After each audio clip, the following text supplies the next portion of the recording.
We are in Genesis chapter 16. Genesis 16. And we're going to be looking at verses 1 through 3 of Genesis 16. If you're taking notes, the title for Genesis 16, 1 through 3, and I pray it doesn't offend anyone. And if it does, then maybe it should. But the title is this: God does not need our help. Okay? Amen. God does not need our help. That's right. Okay. So, as you're turning to Genesis 16, I got a question. Have you ever encountered someone who tried to help God out? Right? I got this idea, I'm going to help him. The thing is, they did it without first prayerfully consulting God about the matter. They just figured, I've got to help God out here. There's something going on, and I've got to do something. I mean, that you met somebody that they truly thought, you know what, I got this figured out. I know what the issue is. I know what the deal is. I know what's missing. So I'm going to bring it in. Now, maybe they felt that God was just taking a little bit too long to get things done. It's taking too long, Lord. This should have been done, I mean, as far as my time schedule goes. You know, a few minutes, a few months, a few years ago. So let's get on this. Or maybe it looked like just something was missing. Oh, you don't have this piece, this part. And like some of us already smiled and thought, maybe you were that person that thought, I have got counsel for God. I know what he needs to hear. And after they did something like that, you saw the frightening mess that was left. The long-lasting repercussions maybe that happened because of this, all because someone tried to help God. Again, God does not need our help. As we go through these next few chapters, we're going to see where this is going to be an idea that's repeated over and over. God doesn't need our help. Amen. Verses 1 through 3 of Genesis chapter 16. Now Sarai, Abram's wife, had not been able to bear children for him, but she had an Egyptian servant named Hagar. So Sarai said to Abram, the Lord has prevented me from having children. Go and sleep with my servant. Perhaps I can have children through her. And Abram agreed with Sarai's proposal. So Sarai, Abram's wife, took Hagar the Egyptian servant and gave her to Abram as a wife. This happened 10 years after Abram had settled in the land of Canaan. So, verse 1, Sarai, the wife, had not been able to bear children for him, but she had an Egyptian servant named Hagar. First half of that verse, what we see is that Abram is now about 85 years old. Okay? Over the past 10 years, Sarai, his wife, had not been able to get pregnant. Got the promise. Knew that God told him what was going to happen, that he was going to have heir. But you know what? Sarai just was unable to get pregnant. She wasn't able to give Abram a son.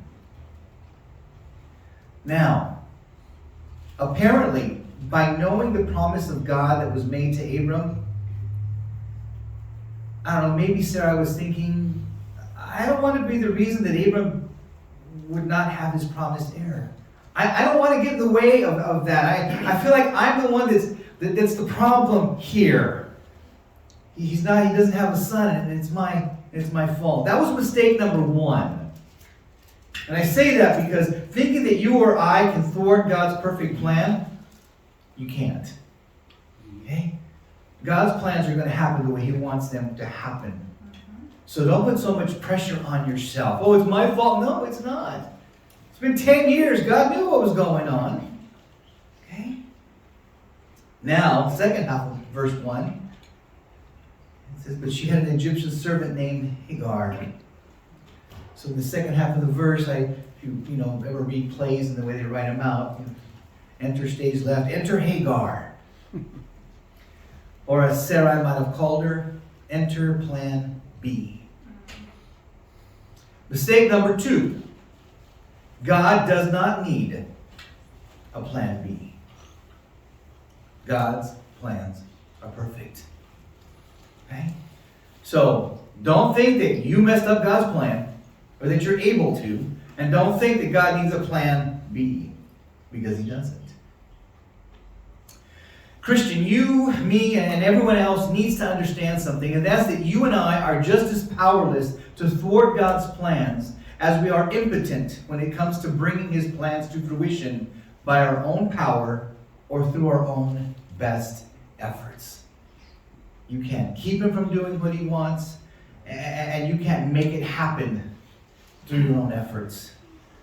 God does not need our help. Well, Anthony, this situation was different. And we always do that. We're always different. Our situations are different. But God's the same, right? Here's what it says about God in Acts chapter 17, verse 25. Acts 17, 25. Human hands cannot serve his needs, for he has no needs. He himself gives life and breath to everything, and he satisfies every need. He doesn't need anything, so you have no need to fulfill. The sooner you and I understand this, the sooner we will understand just how essential having faith in God alone is. I need to trust you for what you say, trust in you for who you are, Lord, and not think that in some way I can contribute to your omnipotence. I can't. Verse 2. So Sarai said to Abram, "The Lord has prevented me from having children.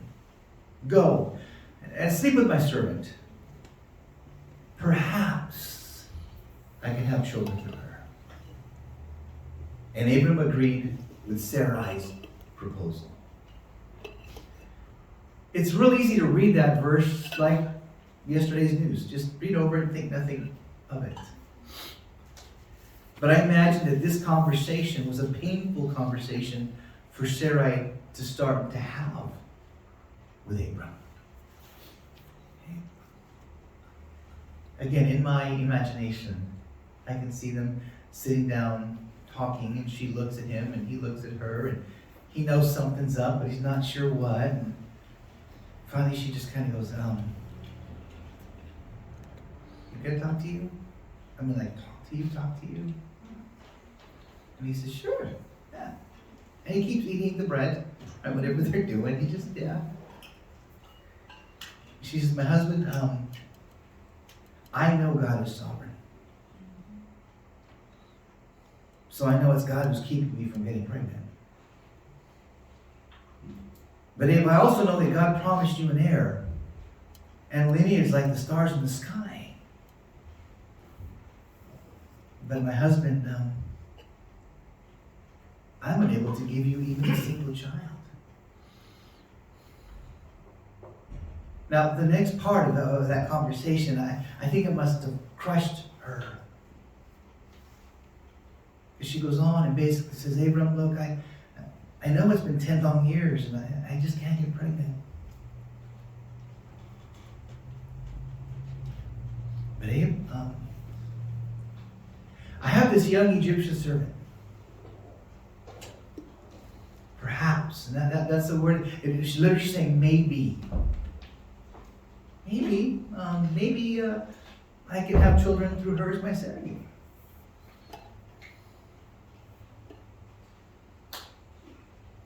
How hard that must have been to say.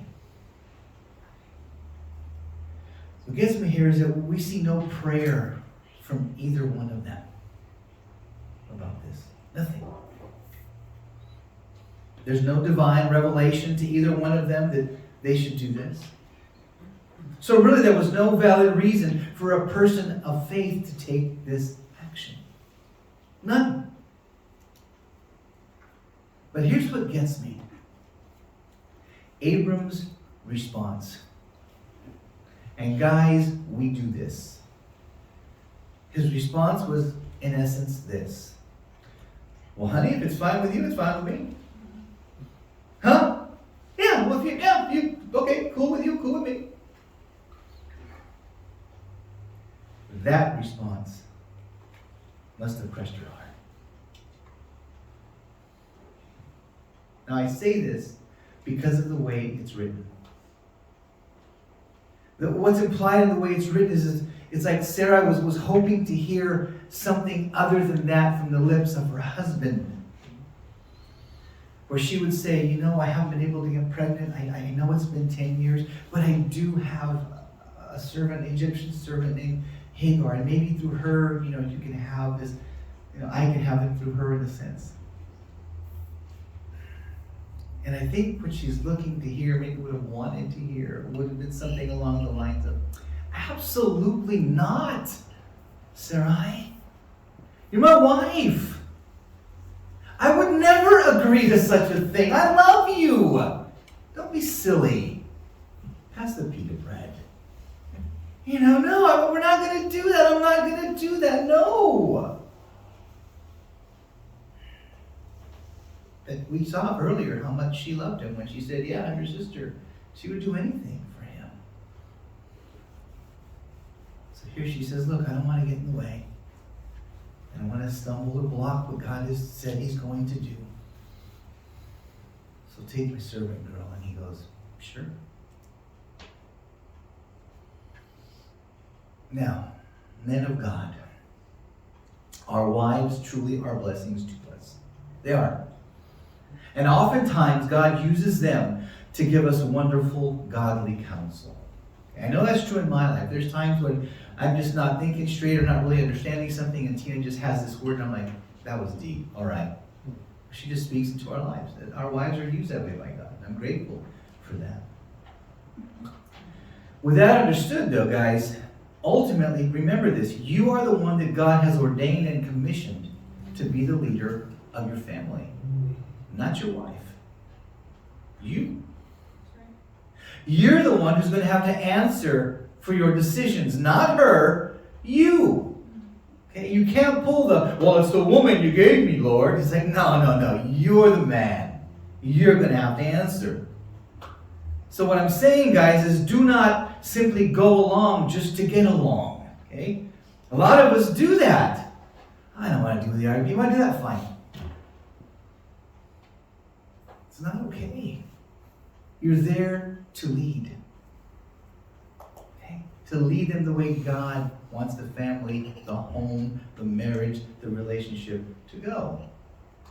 Now, from experience, I can tell you, some days you will be the most popular, loved, cheered person in the home. Yeah, he made a great decision. I love it. And other days, no. Cannot believe he said no. Cannot believe he does not want to do that. Cannot believe that. And they're just kind of, right? Phrase my grandma would use, colgando jeta. Your lip just dragging on the ground, all upset with you. There's some days you're not going to be the most popular person. But you're not there to be popular. You're there to lead the way God wants you to lead, lovingly protecting them and doing everything else you're supposed to do. So, man of God, if you are unsure about something being God's will for your life or for your family, do not do it. If you're not sure, don't do it. Wait on the Lord. As a youth pastor, I remember telling our youth, when in doubt, do without. Well, tell them that. I'm not sure. When in doubt, do without. That's it. Just don't do it. Don't go any further. Check with God first. See what he says. Well, he's not saying anything. Well, then that would be a definite wait, if nothing else. Okay? When in doubt, do without. Don't go anywhere. Don't move. Okay? Unless he's leading. So, verse 3. Sarai, Abram's wife, took Hagar the Egyptian servant and gave her to Abram as a wife. And this happened 10 years after Abram had settled in the land of Canaan. So, Hagar now becomes Abram's concubine wife. Okay, so in essence, she was a lesser second wife after Sarai. So Sarai was still number one, but Hagar had become the number two. Okay, that's all. Now, in case you're not sure if this was a bad idea or not, let me be very clear. It was a bad idea on many levels. Marriage is supposed to be one man, one woman. That is all. Okay? I heard somebody once say when they were talking about Solomon had over 300. Dude, you're crazy. Okay, I mean, guys, and not to speak bad of our wives, but that's not what I intend to do here. But one wife is enough. Okay? It keeps our hands full, keeps us praying, right? You don't need to have 5 women. 2, no, 1, plenty. God knew what he was doing. Okay? It's what it was supposed to be, always. Never anything other than that.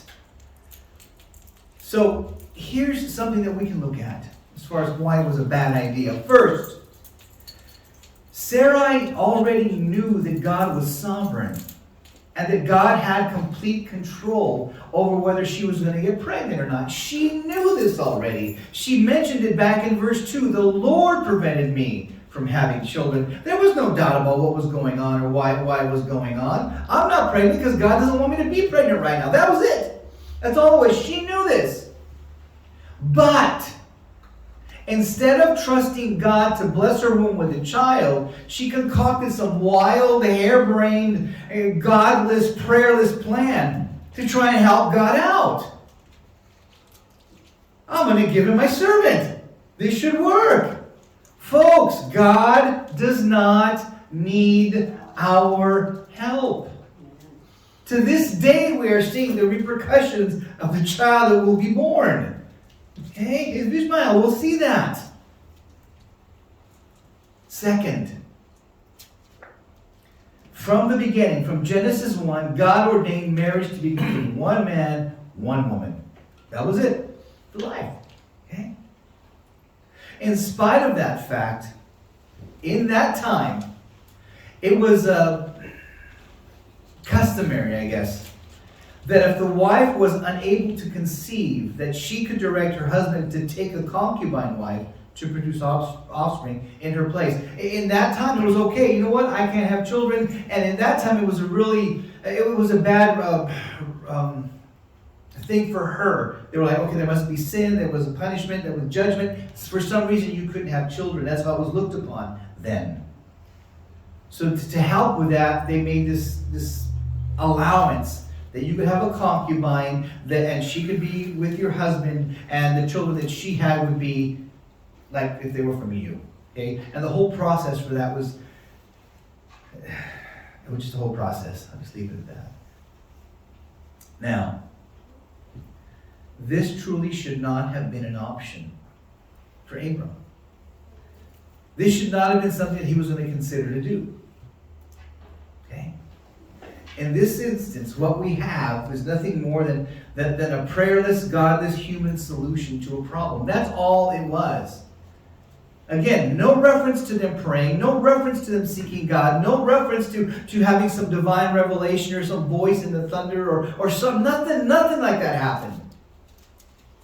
She just said, I can't get pregnant. God told you you're going to have children. You know what? I got an idea. Let me give you my servant. And he said, let's do that. Sounds good to me. That was it.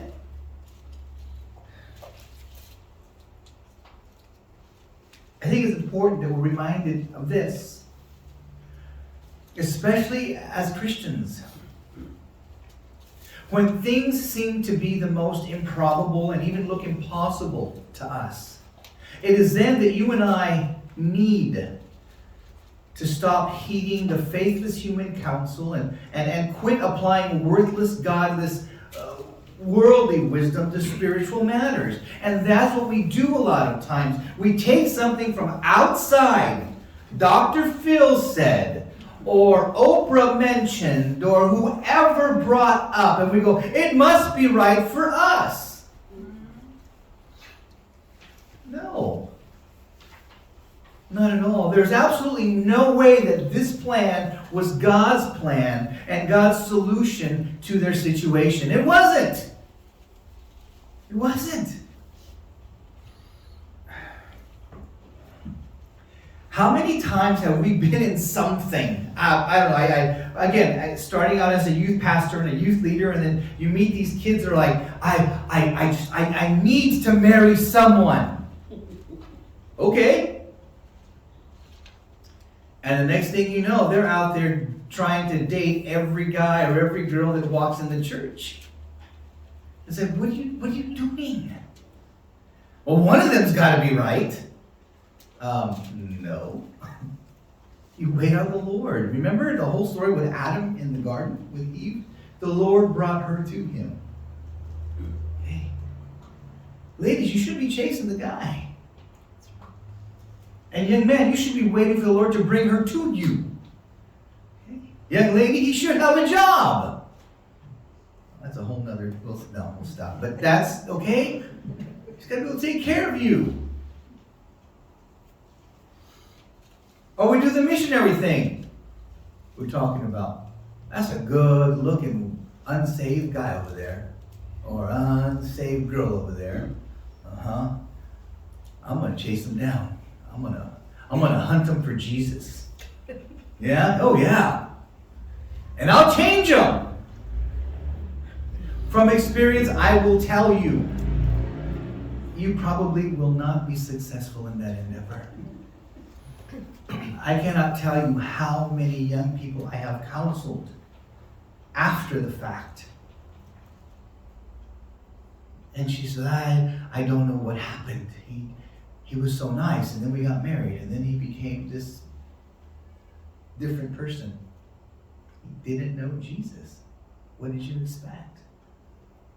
Or he will say, she was so nice, so loving, so giving, and now I don't even want to see her. Too bad, bro, you're married. You don't get out of it like that. Wait on the Lord. Like we said earlier, the mess that we make when we try and push God's hand or help God. God does not need our help. One of the classes I'm going through right now talks about how we manipulate in conversation. We want our kids to be godly, right? So what do? We don't pray for them, and we don't use nice language with them. Gonna be like the worldly people? Fine, go ahead. See what happens. Instead of, I'm going to pray with you. Okay, have God lead you on your decision. This is why I wouldn't do that. But we don't try to encourage or help, or we just beat them up to try and manipulate them or to get them to, in some way, surrender, to tap out, right? Okay, I'm going to do what you said.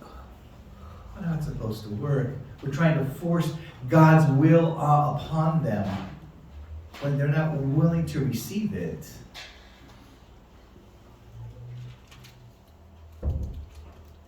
God's solution, it's always better than ours. God's solution, as we're going to read later on and through the chapters, is that Sarai is going to become miraculously pregnant. This is a spoiler alert, okay? She's going to become miraculously pregnant at like 90 years of age by her 99-year-old husband. And they're going to have their son of promise. That was God's plan. But for whatever reason, they couldn't wait. They couldn't trust God. They made a different decision.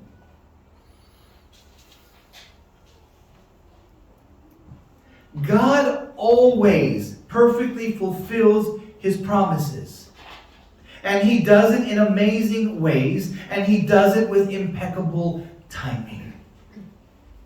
Just when they thought she is too old to have a kid, God says, not when I'm involved.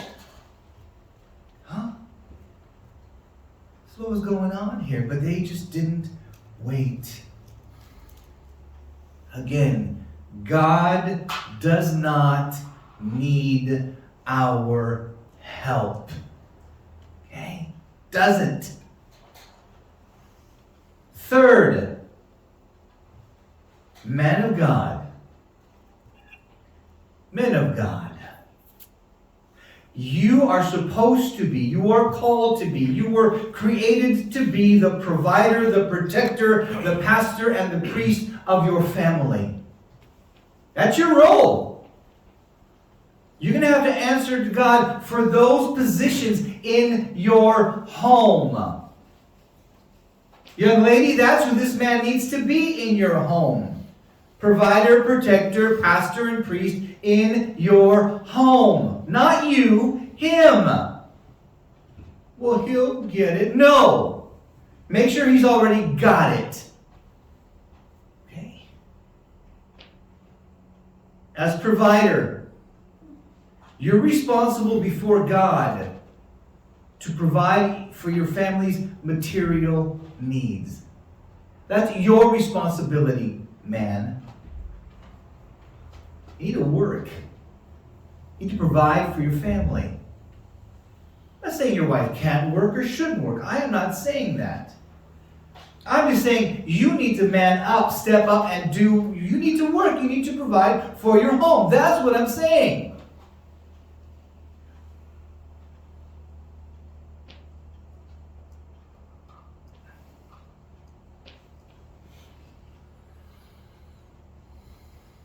Yeah, I'm wrestling with something right now. Men need to be men, all right? You got a role to fulfill. So do. I don't care. I really don't. What the world says about how a man is supposed to be today. The Bible tells me what a man is supposed to be like, and that's enough. Why? Because he created men. So God knows. Be that kind of a man. That's what I'm saying. You provide their material needs, the roof over their head, food on the table, clothes on their back. You've got to be doing something, working to provide those things. Well, I don't know. Times are different, huh? 1 Timothy 5:8. Now, if anyone does not provide for his own, and especially his household, he's denied the faith and is worse than an unbeliever. Guys, want to get married? Family, home, the whole bit? Get a job. Be ready to provide for them. Okay? That's something that you have to do. There's no option in there. That's the way God made it to be. Go back again to Genesis. Look at the garden. Next thing, man of God, you're supposed to be the protector. You are responsible to God for the physical well-being and protection of your families. When danger comes, this means that you must be ready for it. 24/7, 365. You're there, ready to protect your family. You're prepared, you are willing, you are able, and you are committed to immediately get between any danger, any threat, and your loved ones. Whatever it is, you're there, you're stepping up. You're going to get in between the bad thing and your loved one, even if it costs you your life. Even if they get mad at you. Even if they think you're old-fashioned. Even if they think you're wrong. How do I protect them and from what? Have you seen some of the filth that's coming across TV? You say, when are they going to watch that in this house? Or they can access on their phones? They're going to watch that. Or the friends that they may want, sorry. I'm not okay with that. We need to get in the middle of all of these things and protect them from those things that are coming.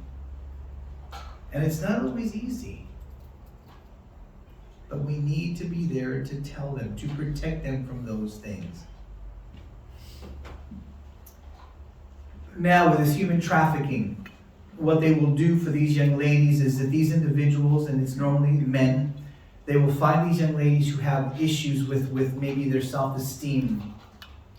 So they will get somebody who's 4, 5, 6 years older, a good-looking young man, goes up to her, notices her, sees that she has these issues about her just the way she sees herself, and he begins to flatter her, to tell her how beautiful she is and everything else. Then he takes her to eat a meal. Then he takes her somewhere else, and then he buys her some things. Then he says, "Hey, we're going to go to a party. Would you like to come?" And then they take the young lady there. Then normally they drug her, and then men abuse her in awful ways, and they take pictures of it all, and then they tell her, "From now on you will come and do what we say, we will expose these pictures to everybody that knows you." That's why we need to be there and say, "You know what, Mija? You're not dating that guy. You're not going out with those friends. You're not going to those locations." We need to be ready to do that. You need to be ready, dad, man, to be unpopular for a season in your own home. Okay? Our kids love to hear, "Yeah, sure, go ahead." But sometimes you need to say, "No, it's not okay. Not right now. Not while you're under my roof."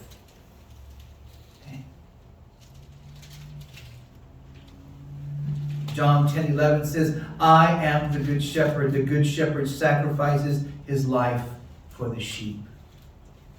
You may hate me for the decision that I make, but I am making it because I love you, and it's the best decision that I can make for you. Protector. You're also called to be the pastor of your home. You're responsible before God to minister to your family's spiritual needs. Now, what's it if they come with me on Sunday? No, it's not. It is not. You need to be praying for them and with them. You need to be teaching them God's word. You need to have them be part of a healthy, biblically sound church. That is something that you should be doing as a pastor of your home. Oh, let them decide for themselves. They are 12 years old. We don't even like the clothes that they choose, and whether they choose the spiritual direction of their life. Think about that. How foolish is that? Proverbs 22:6 is very clear. It says, "Train up a child in the way that he should go, and when he is old, he will not depart from it." You have that obligation, that responsibility to show them how to live and how to be. It's not left to their discretion. I didn't want to wake them up early this morning. They were out too late last night. Well, they were out too late because that was your fault. You let them be out. And that they don't want to get up. What is your problem? My dad would kick the bed and say, "Get up. We are going to church." It wasn't an abusive household. It was a loving household that let me know one thing: God is first. That's what we need to be doing. But today we're letting our kids run our homes. So what happens? The kids run the home, and we've got problems. Why are they living that way? Why are they going that way? Because we're letting them. That's why. Because you're not fulfilling your role as the spiritual head of your home.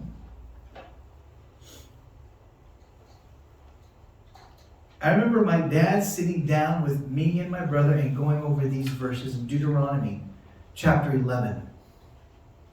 Verses 16 through 22. And this is what it says. "But be careful. Don't let your heart be deceived, so that you turn away from the Lord and serve and worship other gods. If you do, the Lord's anger will burn against you. He will shut up the sky and hold back the rain, and the ground will fail to produce its harvests. Then you will quickly die in that good land the Lord is giving you. So commit yourselves wholeheartedly to these words of mine. Tie them to your hands and wear them on your forehead as reminders."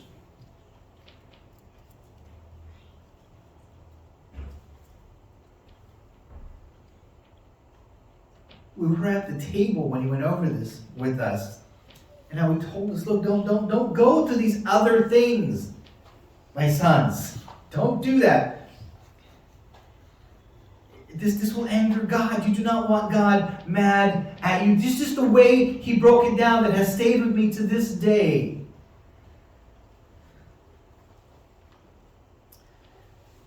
Then you will quickly die in the land that the Lord is giving you. So commit yourselves wholeheartedly to these words of mine. Tie them to your hands. Wear them on your foreheads as reminders. Talk about them when you are at home and when you are on the road and when you are going to bed and when you are getting up. All the time you should be sharing God with your children in one way or another. It was I really can't think of times that my dad or my mom did not take advantage of things that were going on outside and go, oh man, look at how pretty it is outside. Yeah, do you know that God made this for it and just turned into one of those things? I can't remember a time when mom wasn't reminding me or dad wasn't, just reinforcing these truths in my life. Even going to bed, we got to pray, guys. I'm tired. We have to pray. Of course we do. And they would pray with us, over us. My dad would be working late sometimes. Mom would come in. We would pray. And then he would come in after he took his shower. I will always remember the smell of English leather. That was the cologne. I don't know if they make it anymore. But he would come in. I would smell. I knew my dad's scent. He would come in and pray over us before he would go to bed. And we got up, and you thank God that you were up, and you prayed for breakfast and lunch and snacks and everything else. It almost got to the point where you were afraid not to pray because you thought you were going to choke.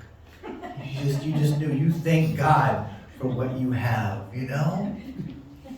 And then it says, write them on your doorposts of your house and on your gates, so that as long as the sky remains above the earth, you and your children may flourish in the land the Lord swore to give to your ancestors. There was stuff all over the house, Bible verses and blessings, and just throughout the home. That is what I grew up in. That is what I grew up knowing. That's what we should be doing for our kids. For our grandkids. And if you're blessed with great grandkids, for them too. And if you get to 4 generations, 5 generations, you're awesome. But hey, whatever you get, they need to know. And it says, be careful to obey these commands I am giving you. Show love to the Lord your God by walking in his ways and holding tightly to him. You need to show your family that you love God with all your heart. You're holding on to him as tight as you can. And the beauty to that is, you're holding him as tight as you can, but at a certain point, your grip is going to get loose, but you're assured of one thing: he will never let you go. They need to understand that I'm going to do everything I can to hold on to him. But even when life beats me so bad that I have no strength to hold on anymore, he will never let me go. That's what you need to be showing them, Dad, Mom. And in Hebrews 10:25, let us not neglect meeting together as some have made it a habit, but let us encourage one another, and all the more as the day is approaching, the day of his coming. Let's not neglect meeting together. If anything that I've seen happen during this time of COVID is that many individuals now have used this as an excuse to not come back to church. Shame on you. We should be getting back as soon as we can to fellowship. We were made to fellowship together. My best friends are from the church. Lifelong friends from the church. That's it. Not that I don't know people in other places, but there's just something about the relationships that you have here that are different and better than any other one you can have. I will go so far as to say that I have made incredibly great friends in the military. Men that would do anything for me, and I would do anything for them. But the friendships that I have with Christians are even tighter and greater and deeper than those.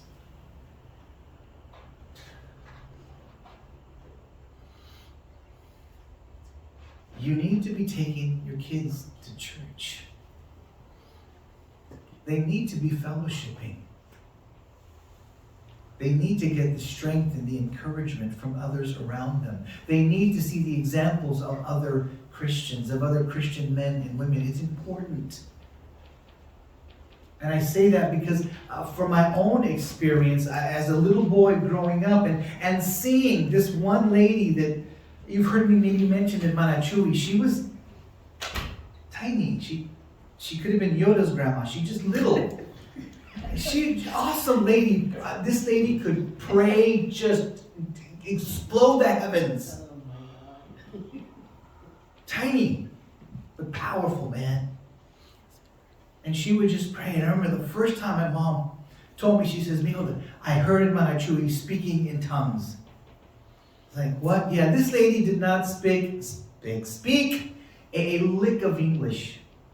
But in perfect English, she was praising God right next to my mom. And my mom was just in awe and crying. And Manachui was speaking in English and praising God. And we're like, nah, yeah. And other people heard it. It was just amazing. Our kids need to see that.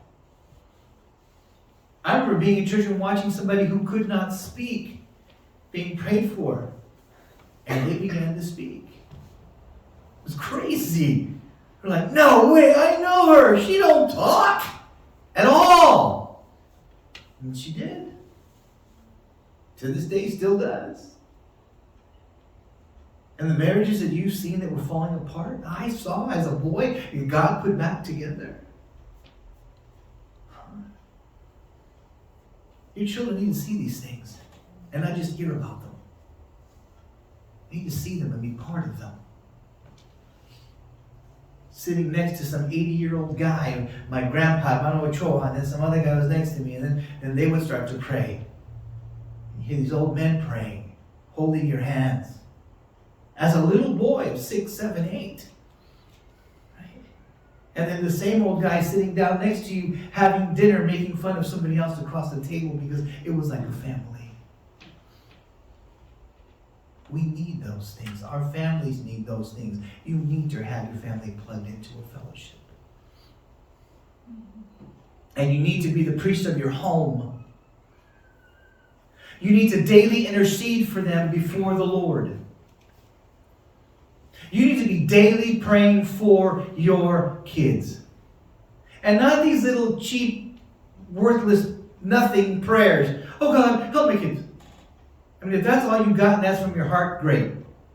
But a lot of us, we're just too lazy to take the time to pray. We'll pray more for, pray like if you were running out of gas and you were like in the worst part of the ghetto somewhere, and you see the light go on, you're like, oh Lord God, please, Jesus, help me. That's the kind of praying you got to do for your kids.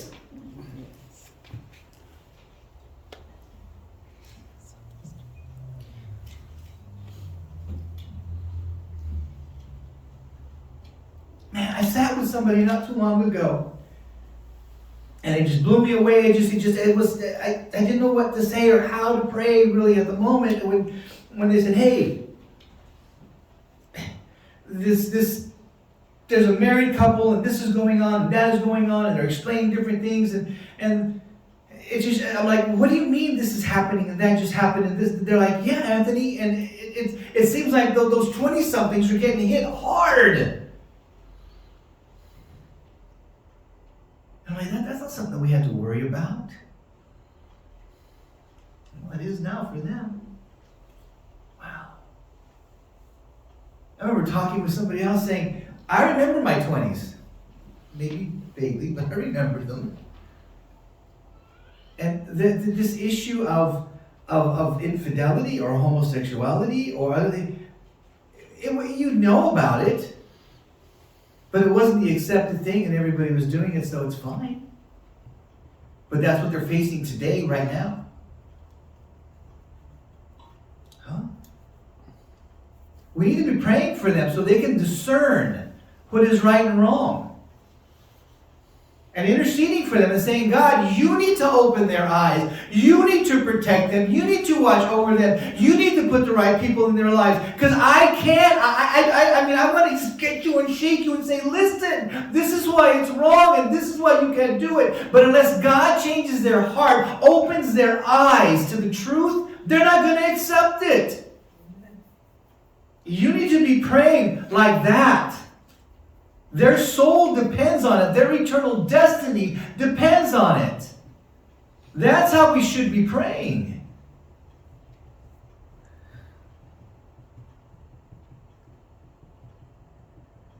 Asking for God's grace upon them. They would feel His love, experience it truly. That they would understand what mercy really is. That He would give them wisdom, and when they make the right decisions, that He would give them a peace about it, even though it may be painful for a season. That He would guide them. This is how we need to be praying. And praying fervently. Job 1:5 says this. And it came about when the days of feasting had completed their cycle, that Job would send and consecrate them, rising up early in the morning and offering burnt offerings according to the number of them all. For Job said, perhaps my sons have sinned and cursed God in their hearts. Thus Job did continually. You might say, but I got good kids. Fine. Intercede for them anyway. Just in case. Don't get lazy. My kid would never do that. You would be amazed at how many times I have had people come and sit with me and counsel with me and say, Anthony, such a good kid, and I didn't know that they had this addiction, or we're doing that, or we're... Yeah. Okay? All right. People of God, God does not need our help. Okay? However, God has told us exactly what He does require of us. And we see that in Micah 6:8. He has shown you, O mortal, what is good. And what does the Lord require of you? To act justly, to love mercy, and to walk humbly with your God.